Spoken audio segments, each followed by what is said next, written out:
अजित पवारांच्या राष्ट्रवादीतला अंतर्गत संघर्ष संदर्भात आता शरद पवारांकडे तक्रारीचा सूर वळण्यात आल्याचं समोर आलेलं आहे। राष्ट्रवादीतल्या बड्या नेत्यानं पवारांकडे पार्थ पवारांची तक्रार केल्याची माहिती सूत्रांनी दिलेली आहे। पवारांनी कुटुंब प्रमुख म्हणून पार्थ पवारांना समज द्यावी अशी नेत्यानं पवारांकडे मागणी केल्याचं कळतंय। आम्हीही पक्षासाठी अहोरात्र मेहनत घेतलेली आहे। दादा असताना असं काही घडत नव्हतं। अजित पवार एनसीपी नेत्यांचे पवारांकडे त्यांनी आपलं मत मांडलेलं आहे। सुनेत्र पवारांच्या निवडणूक आयोगाला दिलेल्या पत्रावरूनही चर्चा रंगलेल्या होत्या। आमचा मान सन्मान राखला पाहिजे असंही आम्हाला वाटतंय, असंही या नेत्यानं शरद पवारांकडे म्हटलेलं आहे। आणि या संदर्भात अधिक बोलणार आहोत आमचे प्रतिनिधी कपिल राऊत आपल्यासोबत आहेत। कपिल, सध्या राष्ट्रवादीमध्ये अंतर्गत कलह सुरू झालेला दिसतोय। पार्थ पवारांवर सर्वाधिक नाराजी खरं तर पाहायला मिळते आणि याच पार्थ पवारांसंदर्भात तक्रार शरद पवारांकडे केल्याची माहिती देखील समोर आलेली आहे। आणि तक्रार कुणी केली आहे तर अजित पवारांच्या राष्ट्रवादीमधल्या नेत्यांनी। नक्कीच मोठी बातमी आहे प्राची। आपण पाहिलं तर अजितदादा केल्यानंतर नक्कीच राष्ट्रवादीच्या नेत्यांमध्ये राष्ट्रवादीमध्ये दोन गट पाहायला मिळत आहेत, एक संघर्ष पाहायला मिळतोय।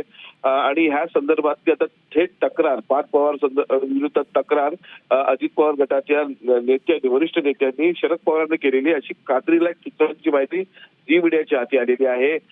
काही दिवसापूर्वी आपण पाहिलं होतं 2 ते 3 दिवसापूर्वी का तटकरेंनी सिल्वर ओकवरती शरद पवारांची भेट घेतली होती। त्या शरद पवारच्या भेटीचं मुख्य कारण तेच आहे असं समोर येत आहे। पार्थ पवार संदर्भातली त्यांनी तक्रार केलेली आहे। तुम्ही वरिष्ठ पवार कुटुंब तुम्ही वरिष्ठ आहेत, तुम्ही त्यांना समज द्यावी असंही समजते। त्याच्यावरती शरद पवारांनी कोणतीही अजूनपर्यंत रिॲक्शन दिली नाहीये, उत्तर दिले नाहीये, हेही एक समोर येत आहे।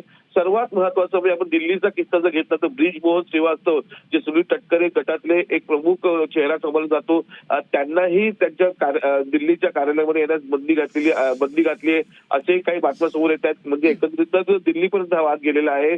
त्यांनी जे स्टेटमेंट केलं होतं ब्रिजमोहननी ज्या राष्ट्रवादीच्या पक्षाच्या विरोधात, त्या संदर्भात त्यांची कारवाई केली असं एक समोर येते। त्यामुळे कुठेतरी दिल्लीपर्यंतही वाद गेलेले आहेत आणि जे अंतर्गत जे वाद आहेत दोन गटाचे ते आता शरद पवारांच्या दारी गेलेले आहेत। शरद पवारांकडे त्याची तक्रार केलेली आहे तटकरे प्रफुल्ल पटेल या पूर्ण ग्रुपनी। त्यामुळे एकंदरीत राष्ट्रवादीमध्ये आता बिनसलेलं दिसतंय। आता ह्यावरती कशा प्रकारे सुनेत्र पवार तोडगा काढतात किंवा मग शरद पवार तोडगा काढतात याकडे सर्वांचं लक्ष लागलेलं आहे।